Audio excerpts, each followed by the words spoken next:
দর্শক, এই মুহূর্তে সবথেকে বড় খবর, নবান্ন থেকে বেরোতেই উন্মুক্ত জনতা ধাওয়া করল মমতাকে। নবান্ন ছেড়ে পালাচ্ছে সব আধিকারিকরা।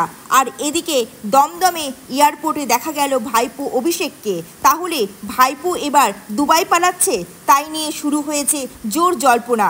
হ্যাঁ দর্শক, এই মুহূর্তে সবথেকে বড় খবর এবং পরবর্তী গুরুত্বপূর্ণ খবর সবার আগে পাওয়ার জন্য অবশ্যই আমাদের চ্যানেলটি সাবস্ক্রাইব করে আমাদের সঙ্গে যুক্ত থাকবেন। হাওড়া থেকে হাওড়া ময়দান, কলেজ স্ট্রিট থেকে সাঁতরাগাছি, সকাল থেকে ছাত্র সমাজের আন্দোলনে অবরুদ্ধ কলকাতার একটা বড় অংশ। আন্দোলনকারীদের মাঠে নামার আগেই দিকে দিকে কার্যত ব্যারিকেডে মুড়ে ফেলেছিল পুলিশ। যদিও বেলা বাড়তেই রণক্ষেত্রে চেহারা নেয় একাধিক এলাকা। লাগাতার ফাটাতে থাকে কাঁদানে গ্যাসের সেল, বৃষ্টি উপেক্ষা করে ঝড় তোলে জল কামান। যদিও এত কিছুর পরেও পিছু হাঁটতে নারাজ আন্দোলনকারীরা। পাল্টে আছড়ে পড়েছে তাদের ক্ষোভ। হাওড়া ময়দান এলাকায় মাথা ফাটল খোদ রাজ্য পুলিশের, রক্তে ভেসে গেল তার উর্দি। এই অবস্থাতেই পুলিশকে উদ্ধার করলো জনতার মধ্যে থেকে উদ্ধার করলো কিছু আন্দোলনকারী এই পুলিশকে। আন্দোলনকারীদের বারবার বলতে শোনা যাচ্ছিল, আমরা কোনো ঝামেলা করতে চাই না। কিন্তু ঝামেলা না বললেও একাধিক জায়গায় আবার আন্দোলনকারীদের খুঁজে খুঁজে লাঠিচার্জ করতে দেখা গিয়েছে রাজ্য পুলিশকেও।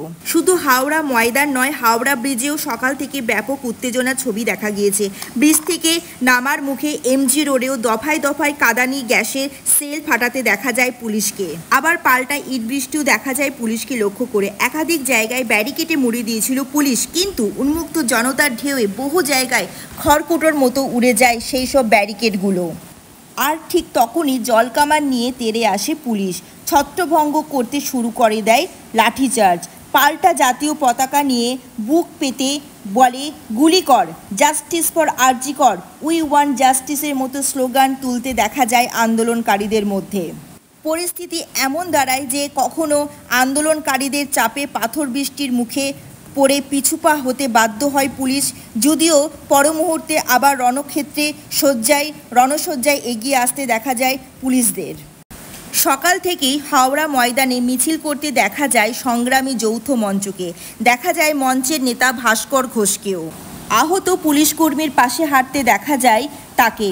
সেখানেও ব্যাপক উত্তেজনা তৈরি হয়, তুমুল ধস্তাধস্তি হয় পুলিশ এবং আন্দোলনকারীদের মধ্যে।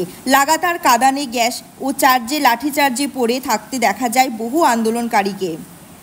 পুলিশ ও আন্দোলনকারীদের মধ্যে খণ্ডযুদ্ধে রণক্ষেত্রের চেহারা নিয়েছে কলকাতার একটা বড় অংশ।